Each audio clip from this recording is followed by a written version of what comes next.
성탄으로 다가온 하나님의 나라라는 제목으로 은혜를 나누고자 합니다. 우리 하나님께서 우리의 인류의 조상인 아담과 하와를 이제 마지막으로 만드셨고 에덴 동산에서 그들이 행복하게 살아가기를 이제 그렇게 다 해놓고 그렇게 원하셨습니다. 그런데 아담과 하와가 결국은 그 뱀의 그 꾀에 넘어가서 선악과를 따먹게 되므로 하나님의 나라인 에덴 동산에서 쫓겨났습니다. 쫓겨났다는 것은 이제 그 선악과를 따먹었다는 것은 범죄한 것인데요. 선악과를 따먹는다는 것은 그때부터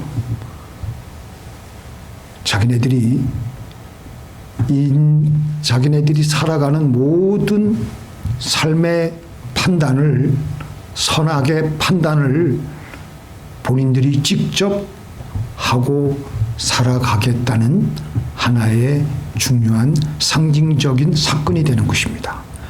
그전에는 물론 선악과를 따먹기 전에는 하나님이 선악을 구분해 주시는 대로 하나님이 이거는 하면 좋아, 이거는 하면 안 돼 하는 대로 살았기 때문에 아무런 문제가 없었고 에덴 동산에서 아주 행복하게 살 수가 있었는데 선악과를 따먹은 이후로는 이제부터는 자기의 생각과 자기의 선악의 판단의 결정에 의해서 살아가야지만 되었습니다. 그렇게 자기네들만의 생각으로 살아간 그들의 삶의 결과는 가시와 엉겅퀴와 그런 저주의 삶이 다가오게 되었고 영원한 죽음이 다가오게 되었던 것입니다. 그런데 하나님은 원래 우리 사람을 만드실 때 하나님의 형상대로 만드셨기 때문에 우리들을 너무너무 사랑하셨어요. 비록 범죄는 했을지언정 우리가 우리의 육신으로 낳은 자녀를 사랑하는 것 이상으로 하나님은 하나님을 닮은 우리들을 볼 때 그렇게 내버려 두실 수가 없었습니다. 그래서 그 하나님을 닮은 우리들의 조상이 타락하자마자 그때부터 예수님을 이 땅에 보내셔서 우리를 다시 구원할 계획을 세우셨습니다. 그렇게 해서 우리들을 다시 하나님의 나라에 들어오게 하셔서 우리들을 행복하게 살게 하시는 것이 하나님의 계획이셨습니다. 하나님 나라에서 쫓겨난 우리 아담의 후손들의 삶은 어땠습니까? 우리는 우리의 생각대로 우리의 선악의 판단대로 살아가면 잘 살 것 같은 착각을 많이 합니다. 그런데 그들의 삶은 그렇게 넉넉하지 않습니다. 오늘 본문 말씀 보니까 캄캄한 흑암 속에서 살 수밖에 없다는 것입니다. 아무리 자기네들이 발부둥을 치고 잘 살아보려고 하지만 제대로 된 삶을 살 수가 없습니다. 그래서 오늘 본문에서는 흑암에 앉은 백성이 큰 빛을 보았고 사망의 땅과 그늘에 앉은 자들이라고 그랬어요. 우리의 그 선악과를 따먹고 우리의 선악의 그 판단과 결정에 의해서 살아가고 있는 우리들은 흑암에 앉은 깜깜한 속에 살아가는 그리고 사망의 땅과 그늘에 앉은 자들일 수밖에 없습니다. 그래서 우리는 예수님을 만나기 전 솔직히 말해서 내가 어디에서 와서 어디로 가야 되는지 또 무엇을 위해서 내가 살아야 되는지 내 창조 목적이 무엇인지 내가 무엇을 위해서 살아야 되는지 알 수가 없어요. 빛이 없기 때문에. 우리의 인생길 한 치 앞도 안 보입니다. 보입니까?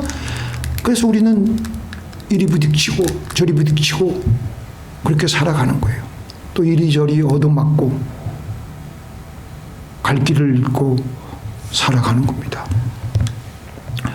소크라테스는 그렇게 현명한 사람이지만 실토하잖아요. 나는 나의 무지를 알았다. 마호메트는 나는 나의 죄를 씻기 위해 무릎이 닳도록 기도했다. 공자는 뭐라 그랬습니까? 나는 나의 미래를 모른다. 솔직하게 고백하는 겁니다. 인도의 간디는 죽기 전에 나는 괴롭다. 무엇을 어떻게 말할지 모르겠다. 게테는 죽을 때 빛이 그립다. 문을 열어다 막 울부짖고 죽음의 순간에 그렇게 죽음을 맞이하는 거예요. 내가 어디로 가야 되는지 모르니까 빛이 없으므로 그들은 울부짖으면서 그렇게 육신의 장막을 벗고 영원한 죽음의 길로 걸어간 것입니다. 이렇게 우리 인생은 자기 앞날에 대한 빛이 비추이질 않아서 내가 어디에서 와서 내가 어디로 가는지 모르며 그저 눈에 보이는 대로 귀에 들리는 대로 자기 욕심대로 살아갈 수밖에 없습니다. 그러니까 욕심대로 살아가니까 지금도 세계 도처에 전쟁이 계속해서 일어나고 있지 않습니까? 우리가 20세기 초반에 1912년 제네바 회의에서 세계 여러 나라 대표들이 모여 다시는 이 땅에 전쟁이 없어야 한다면서 전쟁 영구 종식 선언을 했어요. 다시는 이 땅에 수많은 젊은이들이 총알바지로 죽거나 재산의 손실을 가져오는 파괴가 있어서는 안 돼야 되겠다. 사람들이 모여가지고 결심을 하고 선언을 그렇게 했습니다. 그런데 그 선언을 한 지 2년이 채 가기 전에 1914년 7월 달에 오스트리아가 세르비아에 선전포고를 함으로 1차 세계대전이 일어나게 되었고 1천만 명의 무고한 군인들이 희생됐고 1,100만 명이 부상을 입고 어마어마한 재산 피해를 입고 그렇게 종전 전쟁이 끝난 후에 1919년 1월 달에 전쟁에서 승리한 연합군들이 다시 모여가지고 프랑스 파리에서 강화회의를 열고 또다시 전쟁이 일어나면 우리는 완전히 멸망되고 말 것이다 해가지고 거기서 국제연맹을 창설해요. 그래가지고 1920년부터 1939년까지 한 달에 2번씩 매달 평화조약 회담을 계속해서 체결하고 전쟁이 일어나지 않게 하려고 그렇게 노력을 했지만 1939년 제2차 세계대전으로 헛수고가 되고 말았습니다. 6년에 걸친 2차 세계대전 전쟁으로 2천만 명, 2,700만 명이 전사를 했고 수많은 재산 피해가 있었습니다. 그래서 그 전쟁이 끝나고 나서 국제연맹은 좀 약하다 해가지고 이번에는 국제연합 유엔을 만들었습니다. 유엔. 그래서 전쟁을 일어나지 않게 하려고 했지만 전쟁이 또 일어나지 않았습니까? 곧이어서 바로 한국 전쟁이 일어났죠. 그래서 수많은 사람들이 죽고 월남전, 이란, 이라크전, 소련의 동구권 침공, 지금도 우크라이나 전쟁, 팔레스타인의 가자 전쟁, 레바논에 있는 헤즈볼라, 수많은 전쟁으로 온 세계가 몸살을 앓고 있습니다. 인간의 힘으로는 도저히 할 수 없어요. 인간은 서로 욕심 때문에 서로 욕심이 얽히고 설키기 때문에 욕심이 충돌하기 때문에 전쟁이 안 날래야 안 날 수가 없는 겁니다. 그러면 우리 인간들의 판단과 선악의 판단에 살아갔던 우리들의 삶은 어떠했습니까? 가난한 아프리카 가보면요. 거기서 찍은 동영상을 보면 그들의 삶은 인간의 삶이 아닌 것을 우리는 보게 됩니다. 근데 그런 사람만 그렇습니까? 우리들도 마찬가지예요. 우리들도 미국에 와서 살고 있지만 물질적으로 조금 환경적으로 좀 더 나은 것 같지만 다 거기에요. 7, 80년, 8, 90년 지나가면 육신의 장막을 다 벗고 나서 영원히 꺼지지 않는 지옥불에서 고통 속에서 죽음을 맞이할 수밖에 없게 되는 것입니다. 그리고 이 땅에 육신적으로 살아가는 것도 우리는 저주 속에서 살아가고 있습니다.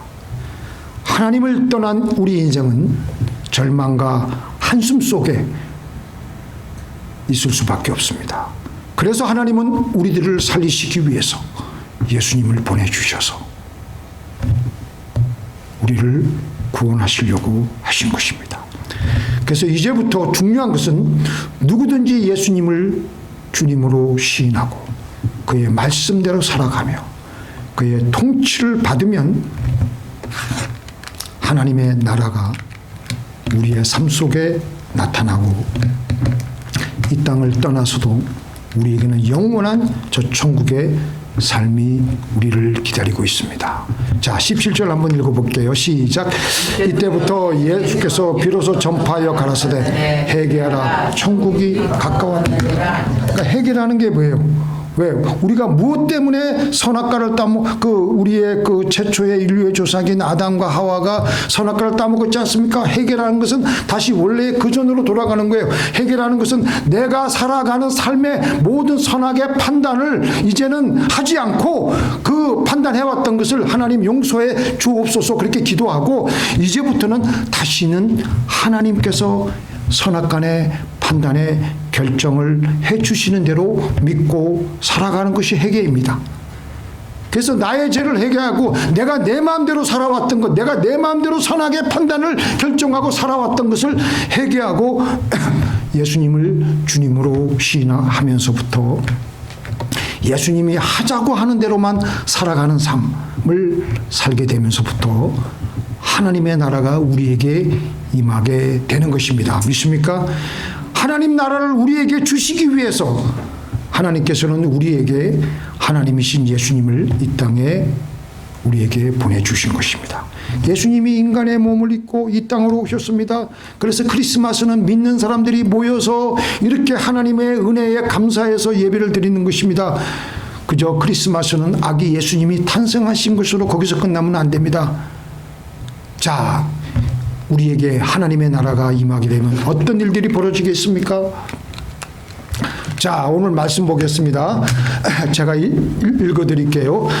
그때에 이리가 어린 양과 함께 거하며 표범이 어린 염소와 함께 누우며 송아지와 어린 사자와 살찐 짐승이 함께 있어 어린 아이에게 끌리며 암소와 곰이 함께 먹으며 그것들의 새끼가 함께 엎드리며 사자가 소처럼 풀을 먹을 것이며 젖먹는 아이가 독사의 구멍에서 장난하며 젖된 어린아이가 독사의 굴에 손을 넣을 것이라. 9절 다 함께 읽겠습니다. 나의 거룩한 산 모든 곳에서 해됨도 없고 상함도 없을 것이니 이는 물이 바다를 덮음같이 여호와를 아는 지식이 세상에 충만할 것입니다. 자, 우리 로버트는 이거 읽었다고 제가 간주하고 넘어가겠습니다. 우리 36편 8절 같이 읽겠습니다. 시작.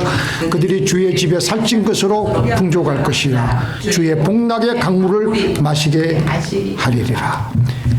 They drink their fill of the abundance of your house and you allow them to drink from the river of your delight.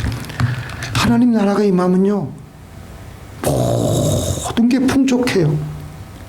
하나님 나라가 임하면요 어둠에 꽉 들어찬 삶, 저주받은 삶에 하나님의 나라가 임하면 하나님의 통치를 받으며 사는 삶은 풍족하고 평화로운 삶이 되는 것입니다.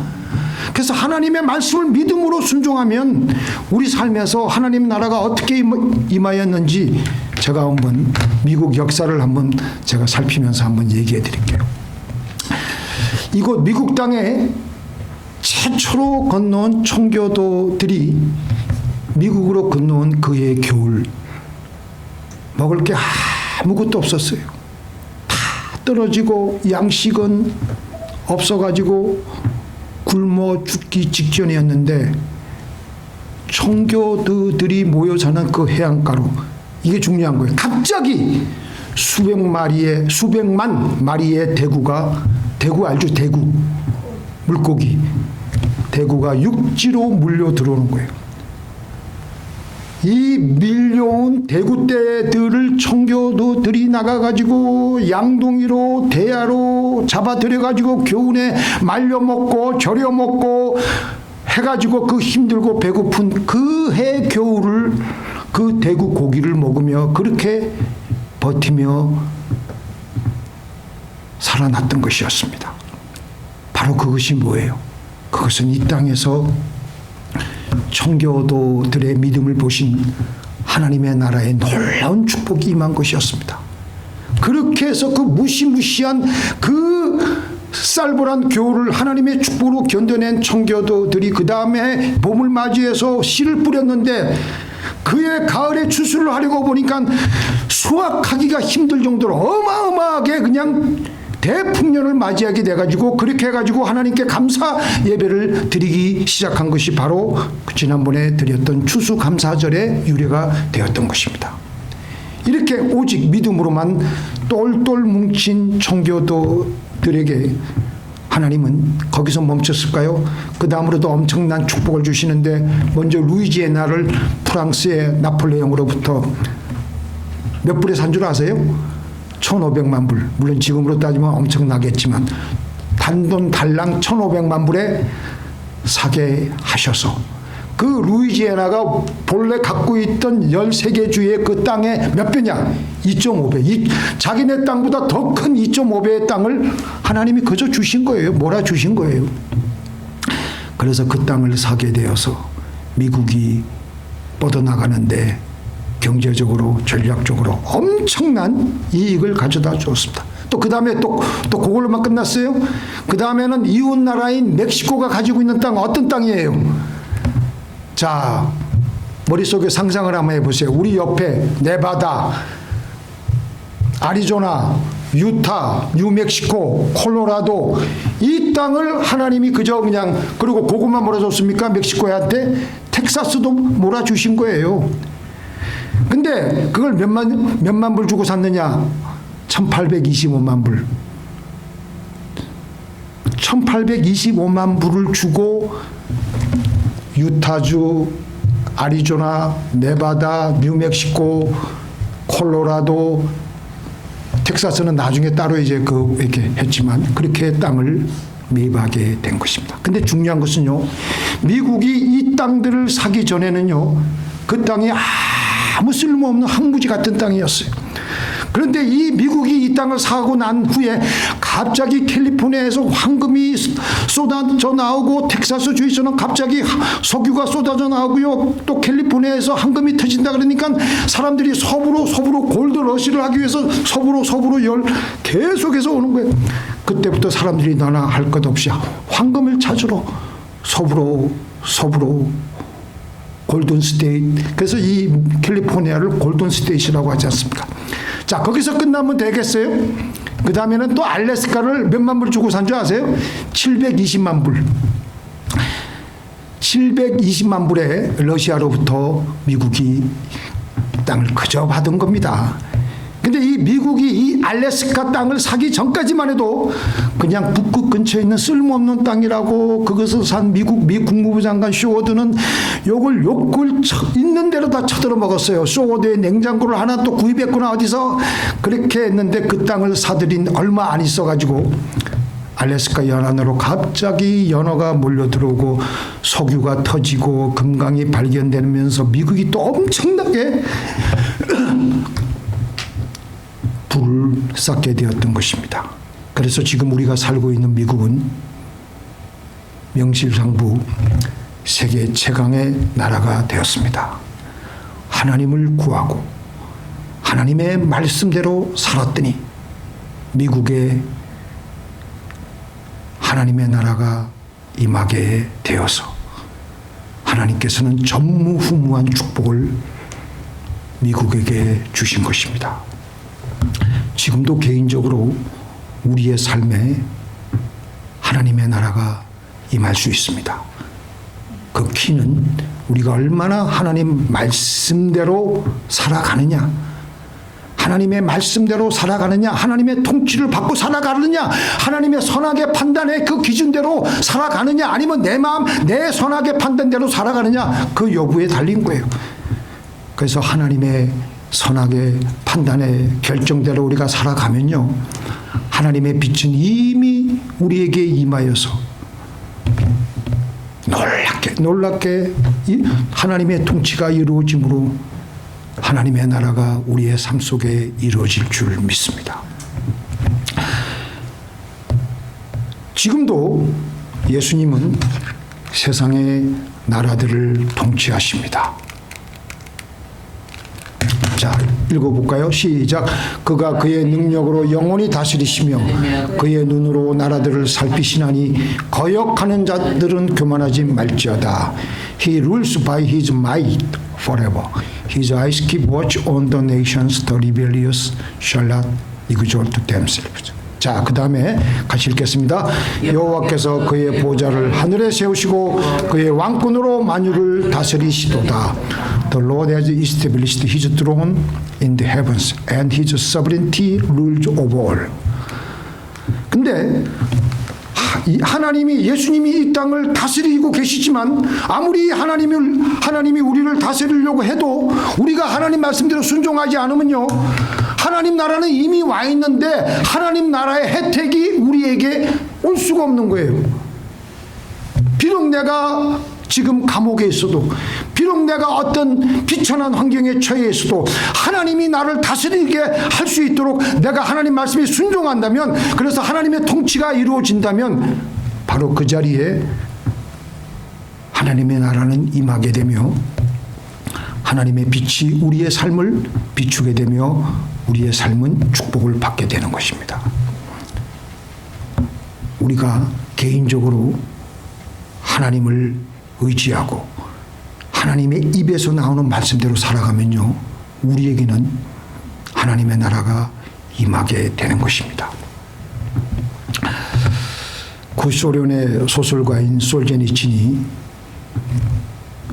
당시의 공산체제를 너무나도 강력하게 비판하다가 반역자로 몰려가지고 수용소에 끌려갔습니다. 특별 범죄자로 시베리아 그 좁은 감옥에 인간이하의 취급을 받으며 강제 노역을 하다가 너무나도 스트레스를 받으니까, 여러분도 스트레스 받으면 안 돼. 스트레스를 받다가 또 암까지 걸려버렸어요.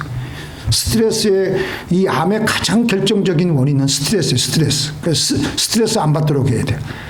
그렇게 혹독한 고역을 하고 비위생적인 감옥 안에서 그렇게 스트레스를 받으니까 암까지 걸려가지고 이제 이래도 한 세상 저래도 한 세상 하면서 우울증에 빠지고 죽으려고 하고 있는데, 어느 날 한 사람이, 내가 볼 땐 천사 같아요. 천사가 한 사람이 다가오더니만 아무 말도 안 하고 솔제니친을, 감옥 안에 있는 솔제니친을 가만히 보더니만 감옥 밖에서 십자가를 그 사람이, 그 천사가 발로서 크게 그리는 거예요.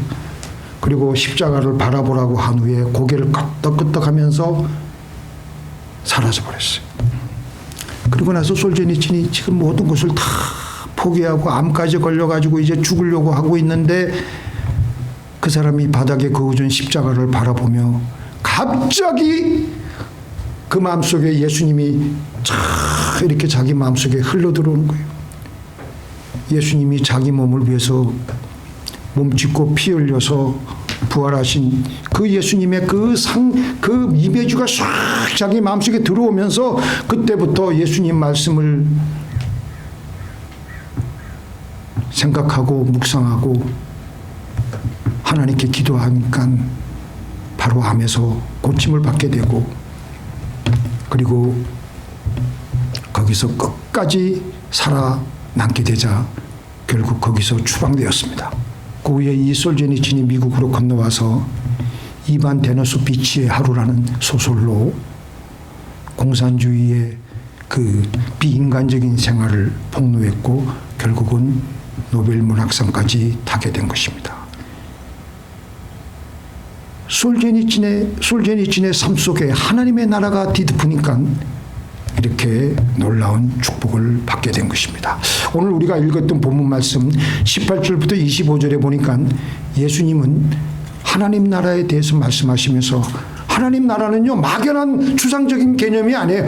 하나님 나라가 임하게 되면 우리 안에 있는 비정상적인 병들, 저주 이런 것들이 사글이 다 하나님 나라의 혜택으로 바뀌어지게 되는 겁니다. 하나님 나라의 그 모든 혜택이 각종 병, 각색 병든 사람들이 다 병이 낫게 되는 것을 보게 돼요.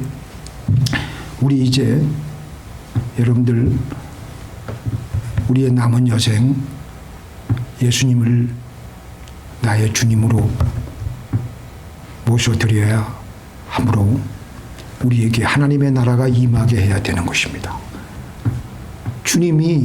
예수님이 나의 주님이라는 것은 뭐예요?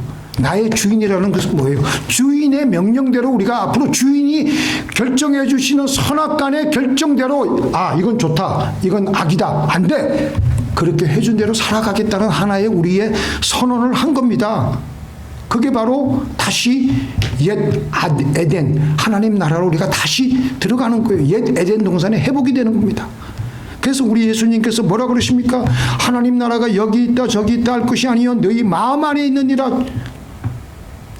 하나님의 나라가 먼저 우리가 이제 마음속에 결심을 하고 하나님 말씀대로 난 살아가겠습니다. 우리 마음속에 하나님의 나라가 임하게 되었습니다.